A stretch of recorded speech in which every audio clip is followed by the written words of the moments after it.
let's talk about Lonnie. I want some nasty. Are we having fun yet?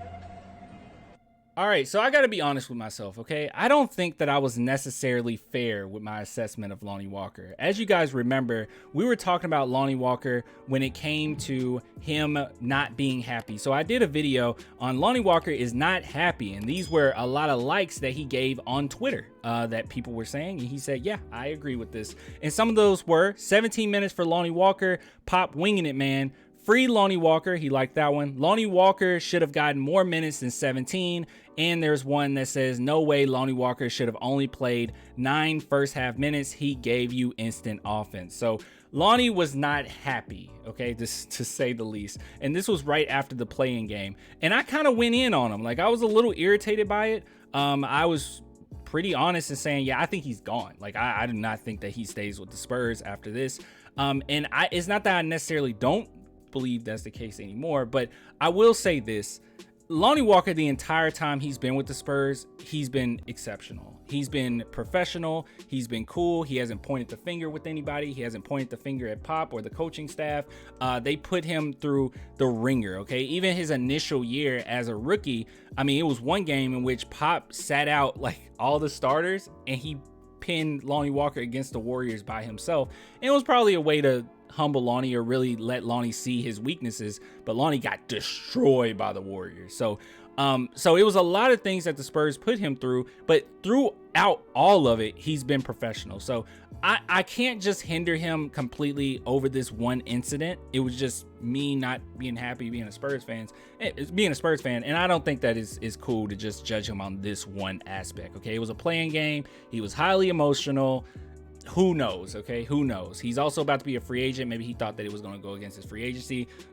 Blah, blah, blah. All right, so this is what I want to talk about. Okay, I came up with 4 reasons why re-signing Lonnie Walker may make sense. Now, I really want to see what you think of these reasons, and I came up with one reason in particular that kind of is kind of the biggest reason not to do it. So let's go ahead and go straight into this. First and foremost, the first reason why re-signing Lonnie Walker will be good, or a decent decision, is the fact that after Derek White was traded, I feel as if Lonnie Walker played differently. Now, this might be more of an eye test because even looking at the stats, you don't see it completely, but he did play a little bit more aggressively that I remember. So Derek White sat out, and as we can see here, even statistically, you see it a little bit. You have this 23-point game, 22, 30-point game, and then here comes the inconsistencies. But then again, he only played 18 minutes, but 5 points, then 13 points, 11 points. Then we got the 20, 22, 20, and I believe it was an injury around here. He only played 5 minutes, 14 minutes. Then he came back, and it was a pretty rough doing from there, right?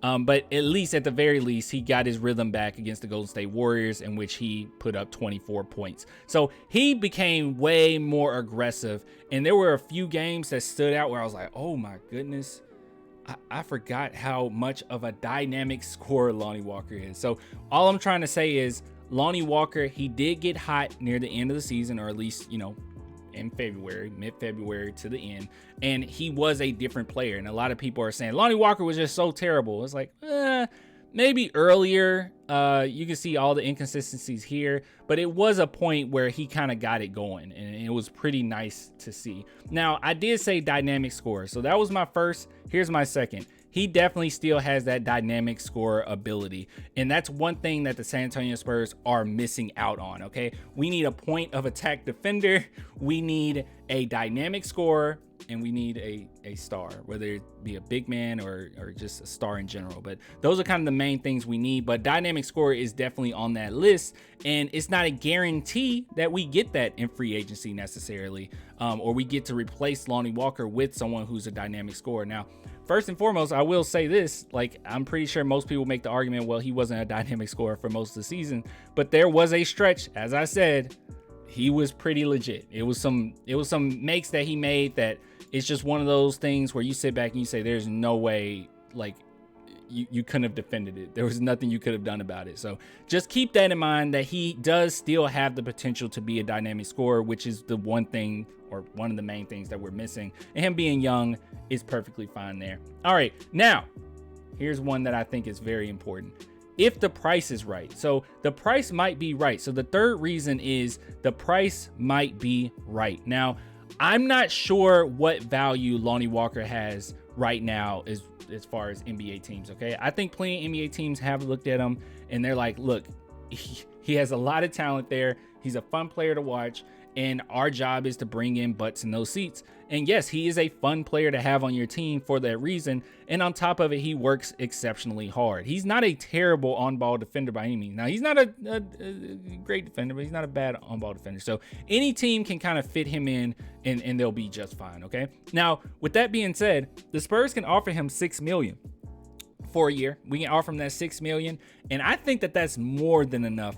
Honestly, if you really keep things in perspective, and that's going to be another segue I do, but if you keep things in perspective, $4 million, he probably low-key played over that contract. I know a lot of people kind of go at him quite a bit, but guys, for $4 million, I don't know. I feel like he kind of fit that contract pretty well. Like, that was not bad by any means. And I know a lot of people are going to say, well, he's going to need more money now, but we don't know how much more money. Okay. But I think anywhere between the 6 to 9-ish range isn't terrible. Okay. It's not terrible. And I think that price would definitely be right for what he is, and especially what he started to become more of near the half to end point of the season. So that's one thing that I want to keep in mind. Now, I did talk about this, and this is my segue, okay? Keeping things in perspective. This is my fourth reason to potentially keep Lonnie Walker.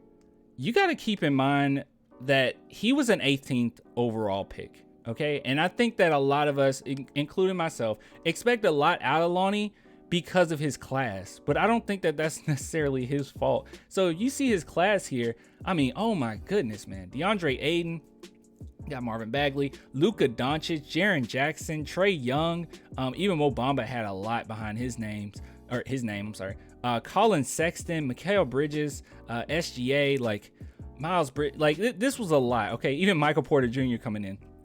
This is a lot. This is a lot to kind of live up to.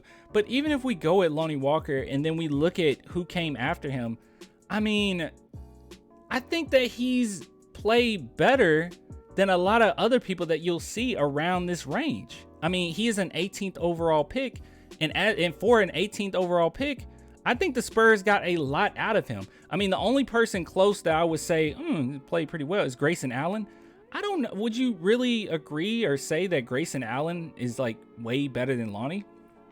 I don't know about that. I don't know. Grayson Allen is a very good role player, but I mean, Lonnie Walker should be a role player at this point. So I don't know. I just wanted to throw that out there, keeping things in perspective. He is an 18th overall pick, and I think we compare him to his class quite a bit, which, I mean, living up to some of these names, Trae Young, DeAndre Ayton, and SGA, that's a lot.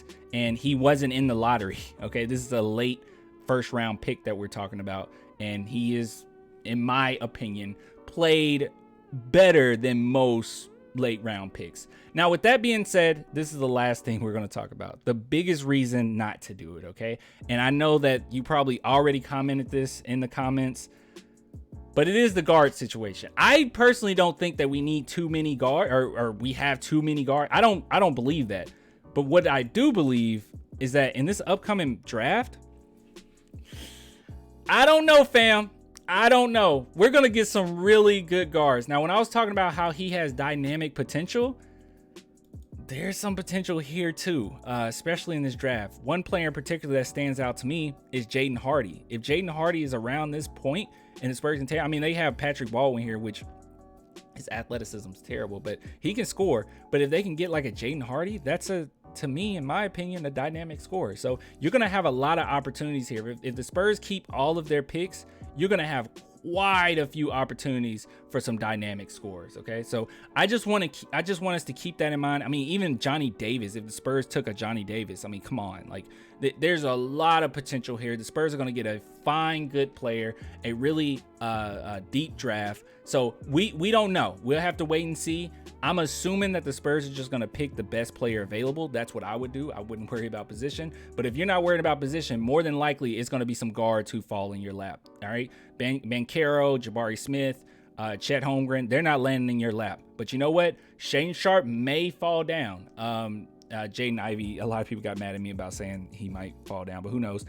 Benedict Mathurin, you know, there's a lot here, okay? So I don't think the Spurs are going to go after just position. I think they're just going to go after the best players available. And if that's the case, then you won't really have a use for re-signing a Lonnie Walker after the draft. So I just want to throw those reasons out there. Please let me know what you think, but those are my main reasons why signing him makes sense, and the one reason why it just doesn't. If you want to support the channel, only $2 per month. Patreon and YouTube members, link in the description. I'll give it to you guys later. Till next time, deuces, man.